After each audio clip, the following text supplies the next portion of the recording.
Bonjour, dans le cadre de la certification du FPA 2018, le RC préconise que le candidat s'appuie sur des supports et méthodes de présentation qu'il juge pertinents et inclut une présentation numérique compatible avec le navigateur web.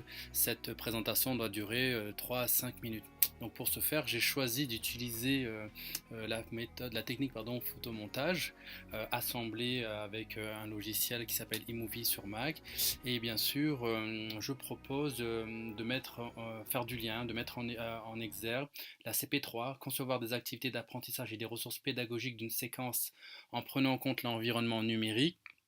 Et aussi la CP6, inscrire ses actes professionnels dans le cadre réglementaire et dans une démarche de responsabilité sociale, environnementale et professionnelle.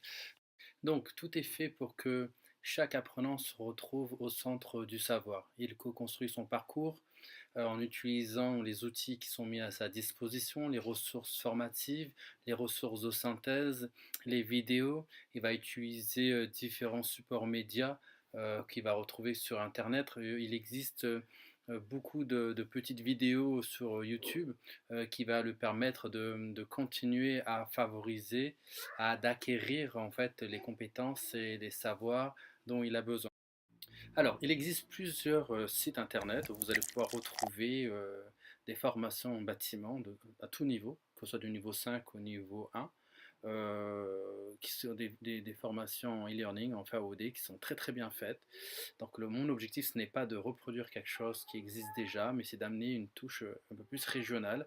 Nous sommes dans une région ultra-périphérique, nous sommes dans une région cyclonique, sismique. Les codes de construction ne diffèrent pas dessus la métropole, mais nous amènent à concevoir nos habitations de manière différente. Donc l'objectif, ce serait plus tard de travailler en partenariat avec ces centres de formation et surtout au niveau de l'AFPAR et de la Chambre des métiers, d'arriver à faire des modules sur lesquels on pourra retrouver l'ensemble de ces ressources formatives.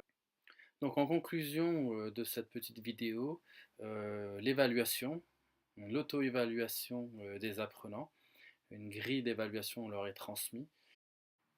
Donc une grille d'évaluation en fonction des objectifs pédagogiques opérationnels. Elle comporte sur ce qui est observable, sur les critères de réussite et sur les conditions de réalisation. Cela permet à chaque apprenant de voir où ils en sont dans leur parcours. Donc moi-même j'ai une grille similaire et j'évalue aussi chacun des apprenants. Nous arrivons donc au terme de cette vidéo. Le temps qui m'est imparti de présentation de ce document multimédia se termine. Je vous remercie pour le temps que vous m'avez accordé. Nous allons passer à la deuxième étape qui est la construction des parcours individualisés et accompagner les apprenants.